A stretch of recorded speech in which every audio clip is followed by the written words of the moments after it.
Good morning, student. This is the 8th standard science. The topic is heat. Do you know what is heat? Heat is a form of an energy which gives hotness. One substance, if any heat substance transfers to the other substance as a heat substance, that is, here all the substances in our surroundings are made up of atoms and molecules. Okay, these atoms and molecules are always in vibration motion. Due to this motion, substances have energy known as a heat energy. This energy flows from hot substances to the cold substances, or from the hot region to the cold region of the substances. When heat energy is supplied to any substances, it increases the energy of the atoms and the molecules in it. So they start to vibrate. These atoms and molecules which vibrate makes other atoms and molecules to vibrate. Thus, heat energy is transferred from one part of the substances to the other part of the substance. We can see this heat energy transfer in our day-to-day life. Heat energy brings about lot of changes. Now, first of all, we are going to learn about the effects of the heat. When heat energy is supplied to any substance, it brings about many changes. What are all the changes? That is expansion, increase in the temperature, and changes in the state. Expand. Some substances can expand. In your textbook page 135, you have one activity, activity 1. You can read and see by yourself. You can understand what is expansion. Here, that is a metal ball and a metal ring of substances is placed in a stand. If you pass the metal ball through this metal ring, it can go easily and then it comes out. When the ball is heated and if it inserted in that ring, it won't get inside because it expands. Because of the expansion of the ball, it won't enter inside the ring. So, if you give heat energy to any metal, it expands. Practically, you would have seen in the railway tracks. In between two tracks, you would have seen some small gap. Because at the summer season, in this region, if the metal gets the heatness, that is heat from the sun, it can expand. This metal the iron metal can expand, and then this gap will be closed by these metals. Okay, like that, effects of the expansion you can see in any metal. Okay. Rise in temperature, that is increase in the temperature. When the water is heated, water molecules receives the heat energy. This heat energy increases the kinetic energy of the molecules.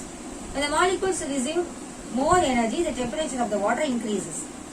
This shows that the heat energy causes increase in the temperature. Now changes of the state. Do you know we have 3 states?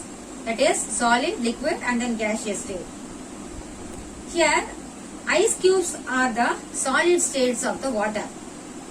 In ice cube, the force of the attraction between the water molecule is more. So they are close together.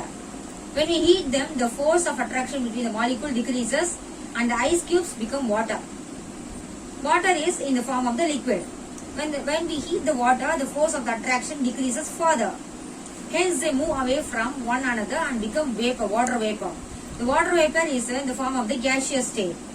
Since water vapor escapes to the surrounding, water level decreases further.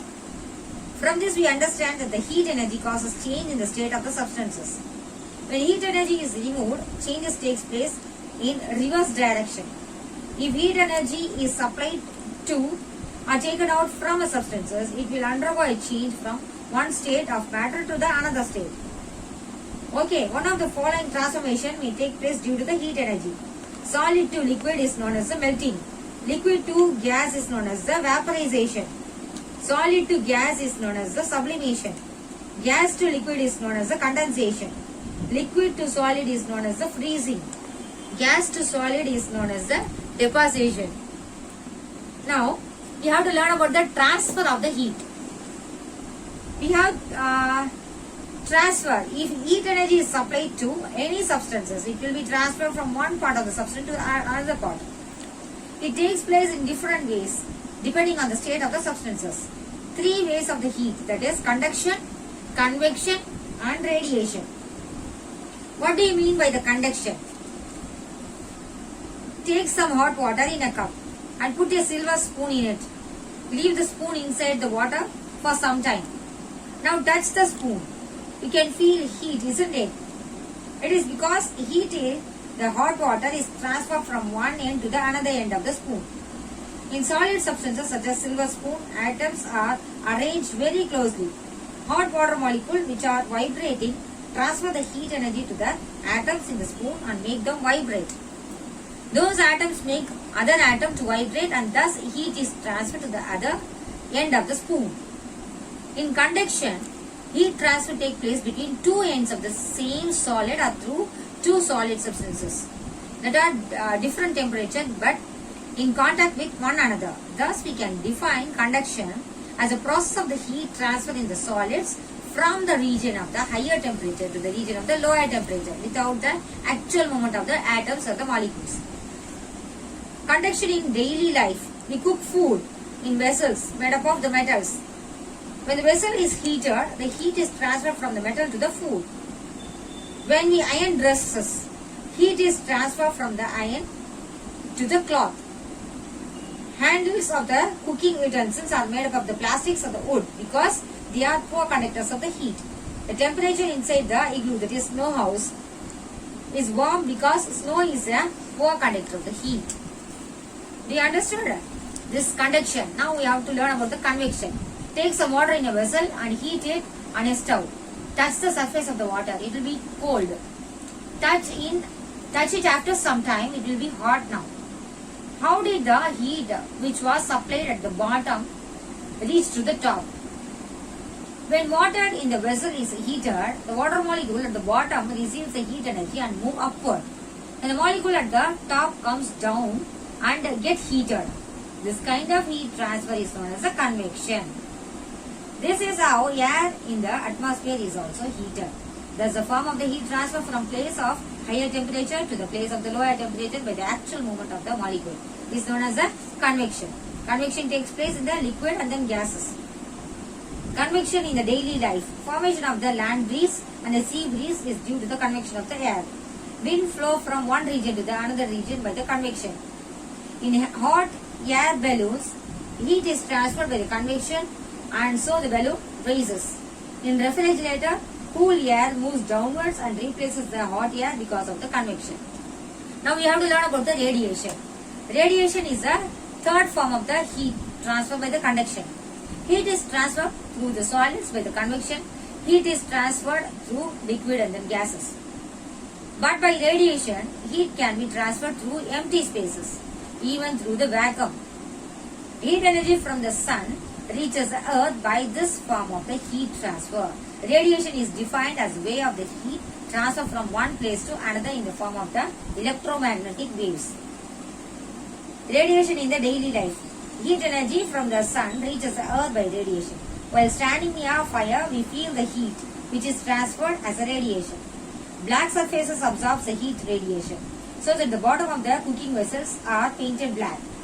White color reflects the heat radiation. That's why we are advised to wear white color during the summer. Now we have to learn about the application. Heat capacity. Now, before that we have to learn about calorimetry. We studied about the effect of the heat energy. When heat energy is supplied to the substances, physical changes takes place in them. Solid form of the water, that is ice, is changed into liquid form, and the liquid form of the water is changed into gaseous form as a vapor. These are all the physical changes due to the heat energy. Similarly, heat energy produces the chemical changes also. To know more about the physical and chemical changes that take place in the substances, we need to measure the amount of the heat involved. The technique used to measure the amount of the heat involved in a physical or a chemical process is known as a calorimetry. Here we can use the different types of the scales, that is Celsius scale, Fahrenheit scale and Kelvin scale. Here, unit of the heat. We know that the heat is a form of the energy. The unit of the energy is in the SI system is the joule. So heat is also measured in the joule. It is expressed by the symbol J. The most commonly used unit of the heat is a calorie. 1 calorie is the amount of the heat energy required to raise the temperature of 1 gram of the water through 1 degree Celsius. The relation between the calorie and the joule is given as 1 calorie is equal to 4.186 joule. Here we can learn about the mass of the substances, changes in the temperature of the substances, nature of the material of the substances. Here heat capacity is equal to the amount of the heat energy required. It is given in the symbol Q by raise in the temperature. That is raise T. Temperature is denoted in the form of the T. Okay, therefore C dash is equal to Q by T. That is a formula. Here specific heat capacity is equal to the amount of the heat energy required by divided by mass of the substance and raise in the temperature. That is another formula. Now we have to learn what is a calorimeter. A calorimeter is a device used to measure the amount of the heat gained or lost by the substances. It consists of a vessel made up of the metal like copper and aluminum, which are good conductors of the heat and the electricity. The metallic vessel is kept in an insulating jacket to prevent heat loss to the environment. There are 2 holes in it. Through one hole, a thermometer is inserted to measure the temperature of the contents. A stirrer is inserted through another hole for stirring the content in the vessel. The vessel is filled with liquid which is heated by the passing current through the heating element. Using this device, we can measure the heat capacity of the liquid in the container. Now we have to learn about the thermostat and then thermoflask. What do you mean by the thermostat? A thermostat is a device which maintains the temperature of the place or an object constant. The word thermostat is derived from the 2 Greek words, that is thermo means heat and static means staying the same. Thermostats are used in any device or system that gets heated or cools down to preset the temperature. It turns an appliance or a circuit on or off when a particular temperature is reached. Devices which uses thermostat include building the heater, center heater in the room, air conditioner, water heater, as well as the kitchen equipments including oven, refrigerator. Sometimes a thermostat functions both as the sensor and the controller of the thermal system. Now thermos flask, that is a vacuum flask. Nowadays we are using the thermos flask for that is storing the hot water to avoid the COVID, isn't it? Often we are drinking the hot water for our safety measures.